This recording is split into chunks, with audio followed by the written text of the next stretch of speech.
الحمد للہ رب العالمین والعاقبۃ للمتقین والصلاة والسلام علی سید الانبیاء والمرسلین اما بعد فاعوذ باللہ من الشیطان الرجیم بسم اللہ الرحمن الرحیم الا بذکر اللہ تطمئن القلوب صدق اللہ العلی العظیم وصدق رسولہ النبی الکریم۔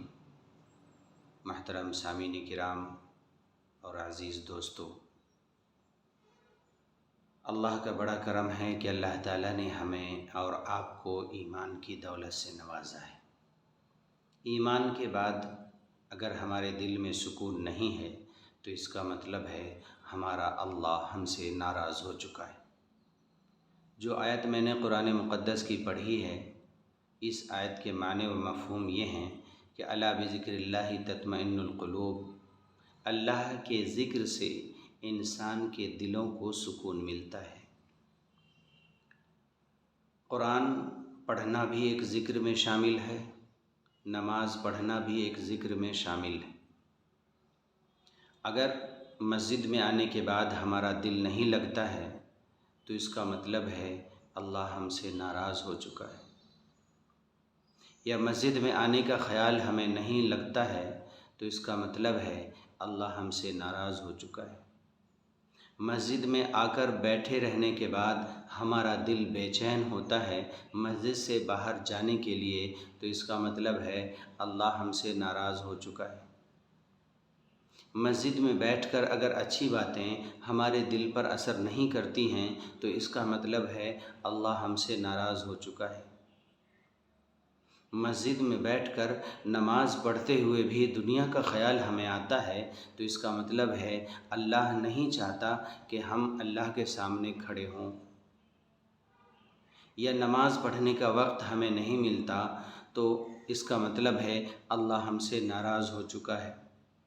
دنیا کے کام کاج میں، مصروفیات میں ہم اتنے مصروف ہو گئے، آپ اتنے مصروف ہو گئے کہ آپ کو نماز کا خیال نہیں آتا، یا نماز پڑھنے کی توفیق آپ کو نہیں ملتی ہے تو اس کا مطلب ہے آپ سے اللہ ناراض ہو چکا ہے۔ اگر آپ کو نیکی کرنے کا جذبہ آپ کے دل میں نہیں آتا ہے، نیکی کرنے کا خیال بھی آپ کے دل میں نہیں آتا ہے تو اس کا مطلب ہے اللہ آپ سے ناراض ہو چکا ہے، یا نیکی کرنے کی توفیق آپ کو نہیں ملتی ہے، اس کا مطلب ہے اللہ آپ سے ناراض ہو چکا ہے۔ صبح سے لے کر شام تک بھی اگر آپ کی زبان پر ایک مرتبہ بھی اللہ نہیں آتا ہے تو اس کا مطلب ہے اللہ نہیں چاہتا کہ آپ کی زبان سے اپنے نام نکلوائے، اور آپ کی زبان پر ایک مرتبہ بھی لفظ اللہ نہیں آتا ہے تو آپ کو سمجھ لینا چاہیے آپ سے آپ کا رب ناراض ہو چکا ہے۔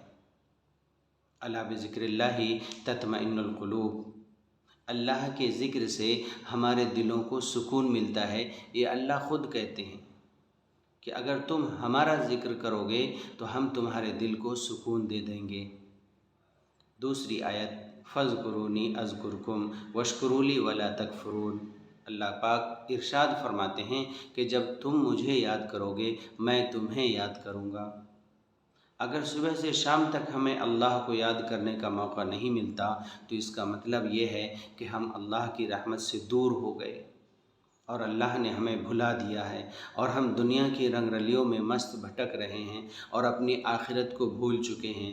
آخرت کا ہماری زندگی میں کوئی خیال نہیں، اٹھتے بیٹھتے بھی ہمیں آخرت کا کوئی خیال نہیں آتا ہے، جنازے کو دیکھ کر بھی ہمیں کوئی خیال نہیں آتا ہے، قبرستان جانے کے بعد بھی ہمیں اپنی موت کا خیال نہیں آتا ہے، اپنی آخرت کا خیال نہیں آتا ہے، اپنے قبر کا خیال نہیں آتا ہے تو اس کا مطلب ہے اللہ ہم سے آپ سے ناراض ہو چکا ہے۔ اب اللہ کو راضی کرنے کے لیے ہمیں اور آپ کو توبہ کرنا پڑے گا، اللہ سے معافی مانگنی پڑے گی، بار بار اللہ کے سامنے گڑ گڑانا پڑے گا، بار بار اللہ کے سامنے ہاتھ اٹھا کر مانگنا پڑے گا کہ اللہ آپ ہم سے راضی ہو جائیے۔ انسان کے لیے یہی دنیا اور آخرت میں سب سے بڑی کامیابی ہے کہ اللہ اس سے راضی ہو جائے، اس کو نماز کا وقت ملتا ہو، کتنا انسان مصروف زیادہ ہو، اگر اس مصروفیت سے نکل کر وہ نماز پڑھتا ہے اس کا مطلب ہے اللہ اس سے راضی ہے۔ اس کی زبان سے بھلی باتیں نکلتی ہیں، اس کا مطلب ہے اللہ اس سے راضی ہے۔ وہ جھوٹ نہیں بولتا، اس کا مطلب ہے اللہ اس سے راضی ہے۔ وہ چغل خوری نہیں کرتا، اس کا مطلب ہے اللہ اس سے راضی ہے۔ وہ دو لوگوں میں جھگڑے نہیں کرواتا، اس کا مطلب ہے اللہ اس سے راضی ہے۔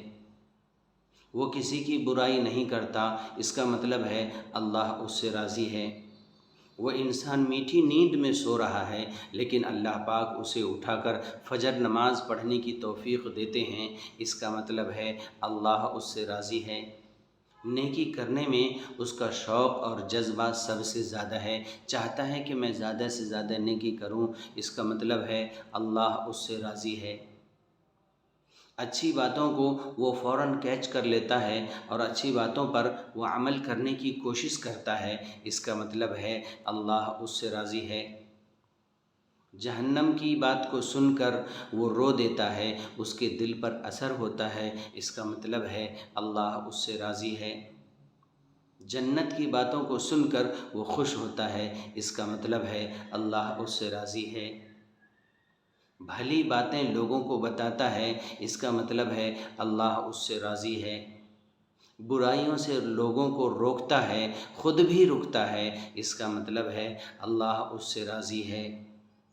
یہ سارے وہ اعمال ہے ہمارے زندگی کے اندر صبح سے شام تک ہونے کے، جس پر مجھے اور آپ کو غور کرنا چاہیے کہ کن اعمال کی وجہ سے اللہ ہم سے راضی ہے۔ نیکی کی توفیق چھین لیا، نماز کی توفیق چھین لیا اور اچھائی باتوں کا حکم کرنے کی توفیق ہم سے چھن گئی ہے۔ مسجد میں ہمارا دل نہیں لگتا ہے، قرآن پڑھنے کی ہمیں توفیق نہیں ہو رہی ہے، مسجد میں بیٹھیں تو ہمارا دل بے چین ہو رہا ہے، گناہ کی طرف ہم زیادہ جلدی کھینچے چلے جاتے ہیں، نیکی کی طرف ہماری توجہ کم ہو جاتی ہے، خیالات کم ہو جاتے ہیں، نیکی ہم سے ہو نہیں پاتی۔ ان ساری باتوں پر ہمیں اور آپ کو غور کرنا چاہیے، کہیں ہم سے آپ سے اللہ ناراض تو نہیں۔